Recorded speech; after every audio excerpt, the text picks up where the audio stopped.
Managerial functions तो सभी department perform करते हैं, लेकिन ह्यूमन रिसोर्स मैनेजमेंट में मैनेजरियल फंक्शंस में एग्जैक्टली क्या किया जाता है, we will understand this in this video.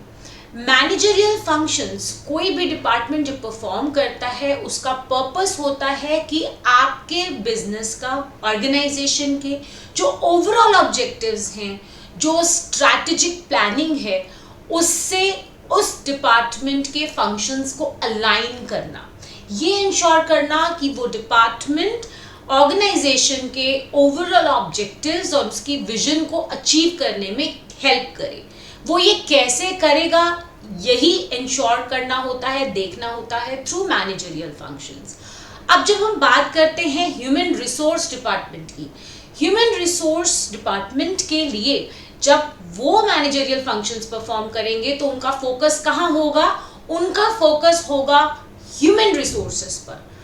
Human resources plus हमने कहा अलाइनमेंट, उसे देखना है कि कैसे ऑर्गेनाइजेशन गोल्स के साथ वो अपने जो काम है, अपने जो गोल्स ऑब्जेक्टिव्स हैं उनको अलाइन कर पाएगा।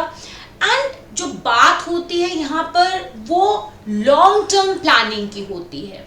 अनलाइक ऑपरेटिव फंक्शंस जो हम नेक्स्ट वीडियो में पढ़ेंगे, जहां हम बात करते हैं डे टू डे ऑपरेशंस की, मैनेजरियल फंक्शंस में हम बात करेंगे लॉन्ग टर्म प्लानिंग की। लॉन्ग टर्म में रिसोर्सेस कैसे एलोकेट होने चाहिए ऑर्गेनाइजेशन की स्ट्रैटेजी को अचीव करने के लिए, उसकी प्लानिंग को इम्प्लीमेंट करने के लिए।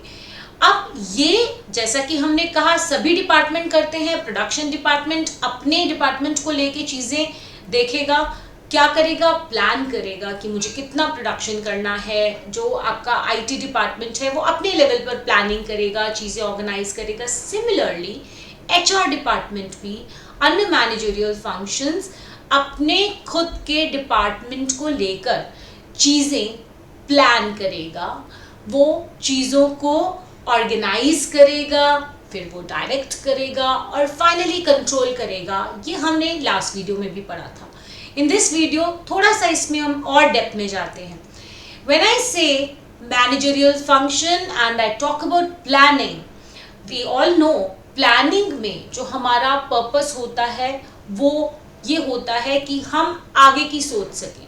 It's a forward looking function, जहां हम ये देखना चाहते हैं कि हमें फ्यूचर में कितने, इस केस में एचआर डिपार्टमेंट के केस में हम कहेंगे कितनी मैन पावर चाहिए, किस तरीके के ह्यूमन रिसोर्सेज आपको चाहिए, किस समय कितने चाहिए होंगे।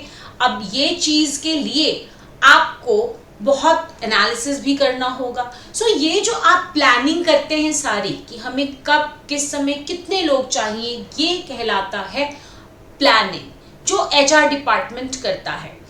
अदर देन दिस बहुत सारी पॉलिसीज हैं जो उसे बनानी होंगी, प्रैक्टिसेस जो वो डेवलप करेगा।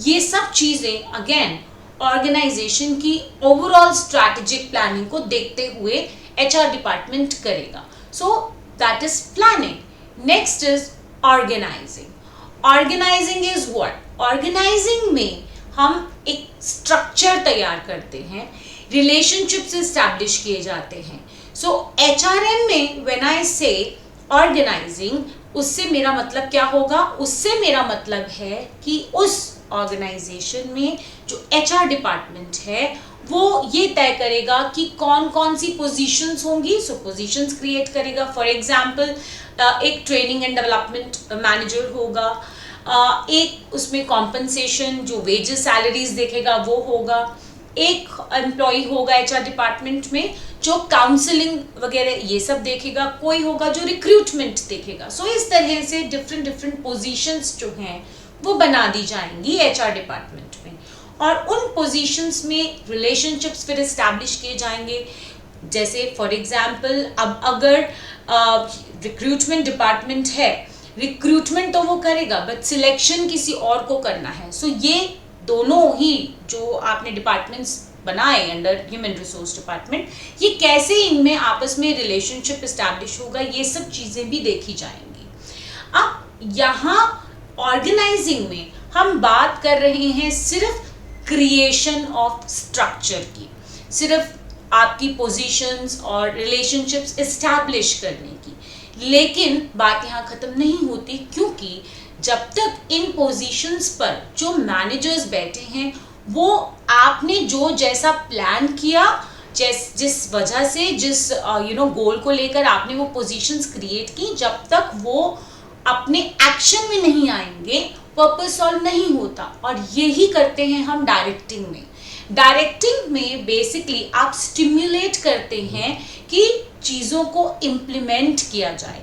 सो आपने जो भी काम आपके हैं, जो करता है एक एचआर डिपार्टमेंट, उसमें वो ये देखेगा कि क्या सभी departments, training and development department हो गया या आपका कॉम्पनसेशन डिपार्टमेंट हो गया, ये सब जो जैसे प्लान किया गया था अकॉर्डिंगली हर चीज़ करें, राइट। सो उसके लिए उन्हें एनेबल करने के लिए हमें उन्हें मोटिवेट भी करना पड़ेगा, उसके लिए हमें उन्हें बताना पड़ेगा मे बी कि कैसे काम किया जाए, कुछ इंस्ट्रक्शंस देनी होंगी। All of that comes under directing function of human resource management.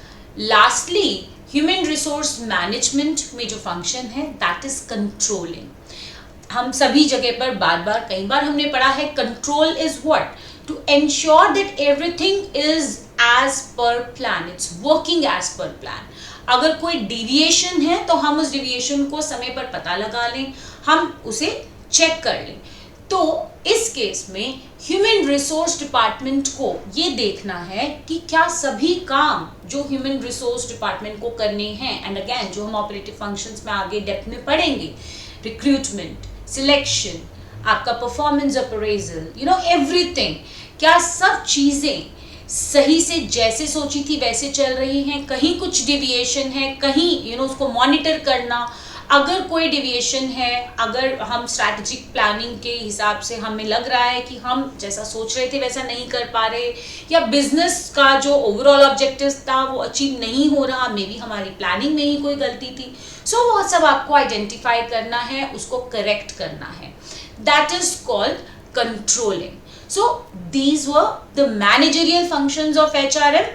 अब इसके बाद जब ये लॉन्ग टर्म प्लानिंग हमने कर ली, एक सेट कर लिया चीज़ें, हमें यहाँ डे टू डे भी जो एचआर डिपार्टमेंट है उसे कई काम करने होते हैं, जो हम पढ़ेंगे under operative functions of HRM. So for that just check the next video and don't forget to share this with your friends if you like the content.